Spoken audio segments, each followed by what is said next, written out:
सुप्रभात बच्चों। हमने हम आज बाल महाभारत के 11वें अंक को पढ़ेंगे। पिछले अंक में हमने लाख का घर नामक अंक चैप्टर पढ़ा था, जिसमें हम देखते हैं कि दुर्योधन षड्यंत्र करता है पांडवों के खिलाफ कि उन्हें किसी तरह वारणावत भेजकर और वहाँ लाख के घर में जलाकर मार दिया जाए, जिससे कि उसका राज्य निष्कंटक हो जाए और वह हस्तिनापुर का राजा निश्चित तौर पर बन सके। तो शुरू करते हैं। आज का अंक है पांडवों की रक्षा। तो पांचों पांडव माता कुंती के साथ वारणावत के लिए चल पड़े। उनके हस्तिनापुर छोड़कर वारणावत जाने की खबर पाकर नगर के लोग उनके साथ हो लिए। बहुत दूर जाने के बाद युधिष्ठिर का कहा मानकर नगरवासियों को लौट जाना पड़ा। दुर्योधन के षड्यंत्र और उससे बचने का उपाय विदुर ने दुर्योधन को युधिष्ठिर को इस तरह गूढ़ भाषा में सिखा दिया था जिससे दूसरे लोग समझ न सके। वारणावत के लोग पांडवों के आगमन की खबर पाकर बड़े खुश हुए और उनके वहाँ पर पहुँचने पर उन्होंने बड़े ठाठ से उनका स्वागत किया। जब तक लाख का भवन बनकर तैयार हुआ, पांडव दूसरे घरों में रहते रहे, जहाँ पुरोचन ने पहले से ही उनके ठहरने का प्रबंध कर रखा था। तो बच्चों, जो पांडव थे वहाँ से मतलब हस्तिनापुर से जब चलते हैं अपने बड़े पिता धृतराष्ट्र से आज्ञा लेकर, तो उनके साथ कुंती भी आती हैं। तो पांडव इतने लोकप्रिय थे कि उनके साथ वहाँ की प्रजा भी चलने लगती है पैदल। काफ़ी दूर आने के बाद युधिष्ठिर जी ने अनुरोध किया कि प्रजाजन आप लोग लौट जाइए, और फिर वे लोग आते हैं वारणावत। वहाँ के जो लोग थे उन्होंने पांडवों का बहुत स्वागत किया और पुरोचन ने पहले से ही पांडवों के रहने के लिए व्यवस्था कर रखा था। तो वहाँ पर आकर के वे लोग रहने लगते हैं। लेकिन वहाँ से चलने के पहले विदुर जी ने गुप्त भाषा में गूढ़ भाषा में समझा दिया था, जिससे कोई समझ न सके कि वहाँ रहना सचेत होकर रहना है, क्योंकि वहाँ पर खतरा है। उन्होंने पूरी बातों को समझा दिया जिससे कोई और न समझ पाए। जब तक लाख का भवन तैयार हुआ, पांडव दूसरे घरों में रहते रहे, जहाँ पुरोचन ने पहले से ही उनके ठहरने का प्रबंध कर रखा था। लाख का भवन बनकर तैयार हो गया तो पुरोचन उन्हें उसमें ले गया। भवन प्रवेश करते ही युधिष्ठिर ने उसे खूब ध्यान से देखा। विदुर की बातें उन्हें याद थी। ध्यान से देखने पर युधिष्ठिर को पता चल गया कि यह घर जल्दी आग लगने वाली चीज़ों से बना हुआ है। युधिष्ठिर ने भीम को भी यह भेद बता दिया, पर साथ ही उसे सावधान करते हुए कहा, यद्यपि यह साफ मालूम हो गया है कि यह स्थान खतरनाक है, फिर भी हमें विचलित नहीं होना चाहिए। पुरोचन को इस बात का जरा भी पता न लगे कि उसके षड्यंत्र का भेद हम पर खुल गया है। मौका पाकर हमें यहाँ से निकल भागना होगा, पर अभी हमें जल्दी से ऐसा कोई काम नहीं करना चाहिए जिससे शत्रु के मन में जरा भी संदेह पैदा होने की संभावना हो। तो पांडव जाते हैं और जो पुरोचन व्यवस्था किया था वहाँ रहते हैं। कुछ दिनों में लाख का जो भवन था वह बनकर तैयार हो गया और वहाँ पर पुरोचन पांडवों को लेकर जाता है। तो युधिष्ठिर नीतिज्ञ थे और उन्हें विदुर की बातें याद थी, तो उन्होंने ध्यानपूर्वक उस भवन को देखा और उसकी दीवार को देखने पर उन्हें पता चला कि यह जल्द आग पकड़ने वाली चीज़ों से बना हुआ है। तो उन्होंने इस बात को भीम को बताया और कहा कि यह बात मैं बता रहा हूँ, लेकिन किसी को पता नहीं चलना चाहिए, जिससे कि यह भेद खुले। पुरोचन को बिल्कुल नहीं, और हमें घबराना नहीं है, बस मौका देखना है और उसके बाद हम यहाँ से निकल जाएंगे, और शत्रु के मन में जिससे थोड़ा भी संदेह उत्पन्न न होने पाए कि हमें इसके विषय में कुछ भी पता है कि ये लोग क्या षड्यंत्र कर रहे हैं। उन्होंने ऐसा विचार किया। फिर आगे देखते हैं। युधिष्ठिर की सलाह को भीमसेन सहित सब भाइयों तथा कुंती ने मान लिया। वे उसी तरह लाख के भवन में रहने लगे। इतने में विदुर का भेजा हुआ एक सुरंग बनाने वाला कारीगर वारणावत नगर में आ पहुंचा।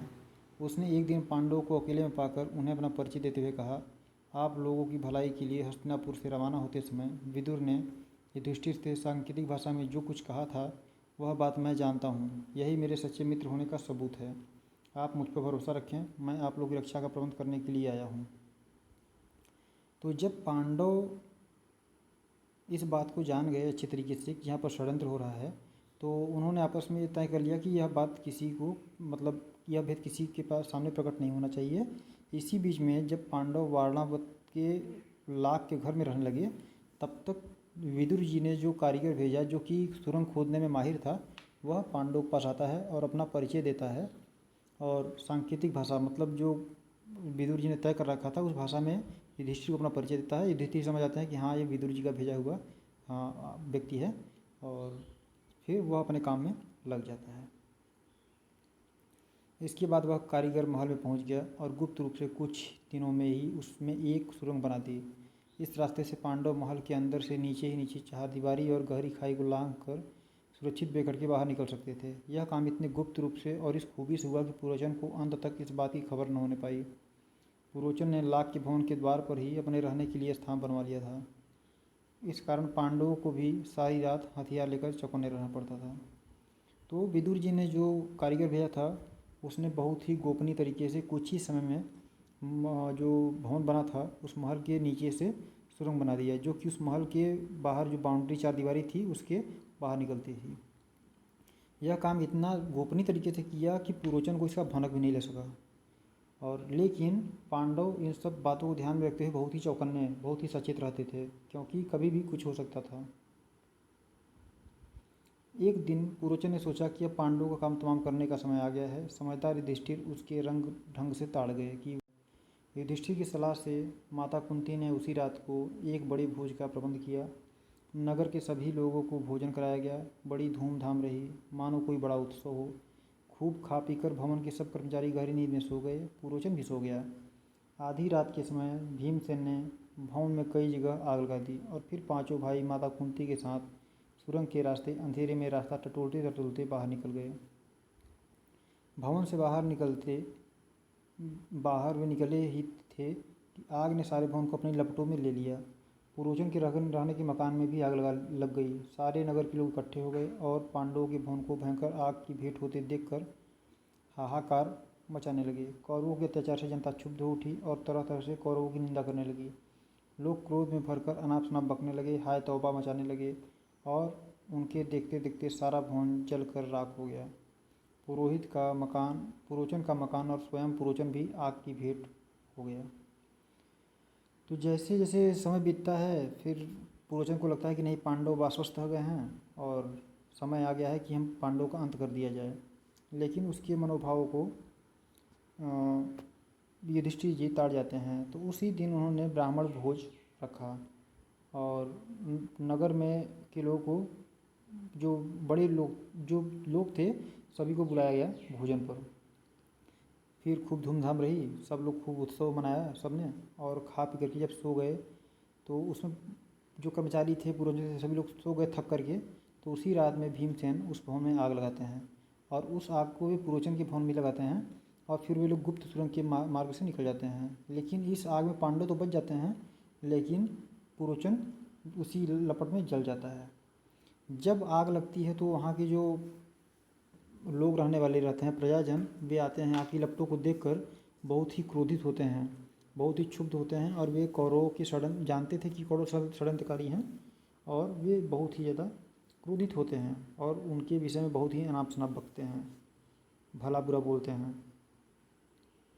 वारणावत के लोगों ने तुरंत ही हस्तिनापुर में खबर पहुंचा दी कि पांडव जिस भवन में ठहराए गए थे वह जलकर राख हो गया है और भवन में कोई भी जीता नहीं बचा।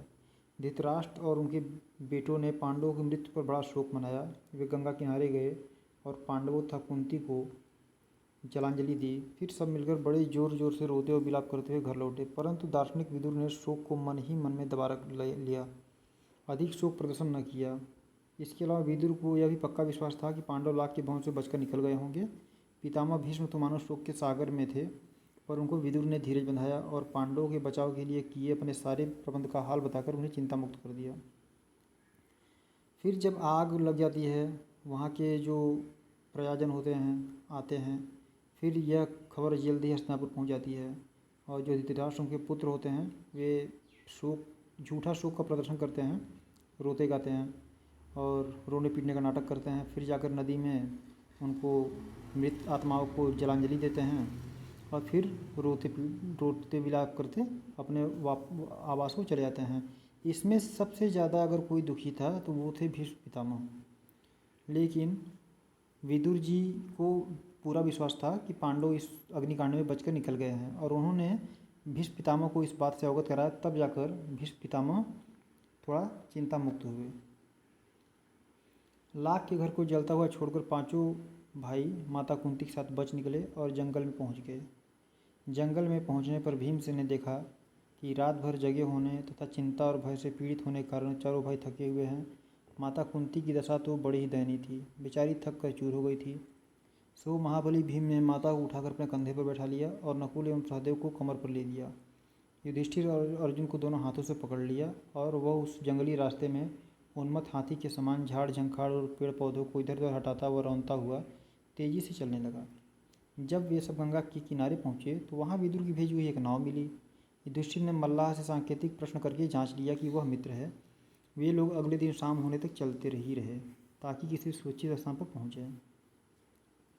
तो पांडव जब उस वाराणसी से बाहर निकलते हैं तो विदुर ने पहले से ही एक मल्लाह का व्यवस्था कर रखा था जो कि उन्हें नदी पार करवा दे। तो वहाँ पर भी सांकेतिक भाषा में बात हुआ और युधिष्ठिर आश्वस्त हो गए कि नहीं, यह विदुर का ही भेजा हुआ व्यक्ति है, दूत सेवक है।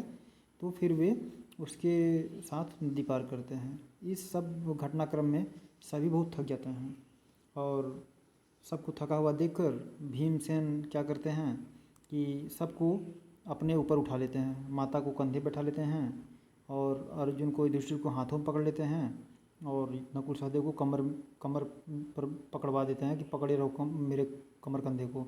और इस तरीके से वे अकेले ही, क्योंकि ताकतवर थे, बलशाली थे, वे जंगल को चीरते हुए आगे बढ़ चले और वे फिर चलते ही रहे लगातार। सूरज डूब गया और रात हो चली थी। चारों तरफ अंधेरा छा गया। कुंती और पांडव एक तो थकावट के मारे चूर हो रहे थे, ऊपर से प्यास और नींद भी उन्हें सताने लगी। चक्कर सा आने लगा। एक परा भी आगे बढ़ना असंभव हो गया। भीम के सिवाय और सब भाई वहीं जमीन पर बैठ गए। कुंती से तो बैठा भी न गया।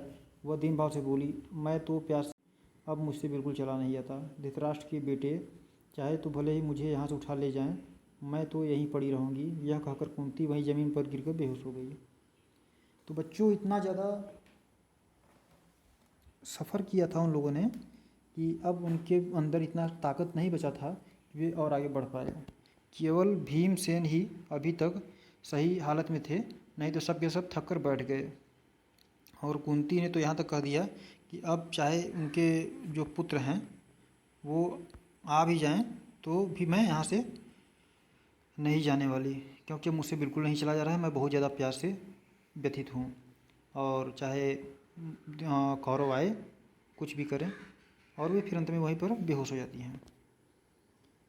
भाई, माता और भाइयों का यह हाल देखकर क्षोभ के मारे भीमसेन का हृदय दग्ध हो उठा। वह उस भयानक जंगल में बेधड़क घुस गया और इधर उधर घूम घाम कर उसने एक जलाशय का पता लगा ही लिया।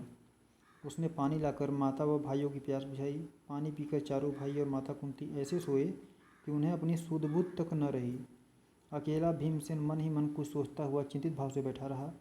पांचों भाई माता कुंती को लिए अनेक विघ्न बाधाओं का सामना करते रहे और बड़ी मुसीबतें झेलते हुए उस जंगली रास्ते में आगे बढ़ते ही चले गए। वे कभी थके मादे बैठ जाते, वे कभी एक दूसरे से होड़ लगाकर रास्ता पार करते। वे ब्रह्मचारियों का वेश धर कर एक चक्रा नगरी में जाकर एक ब्राह्मण के घर में रहने लगे।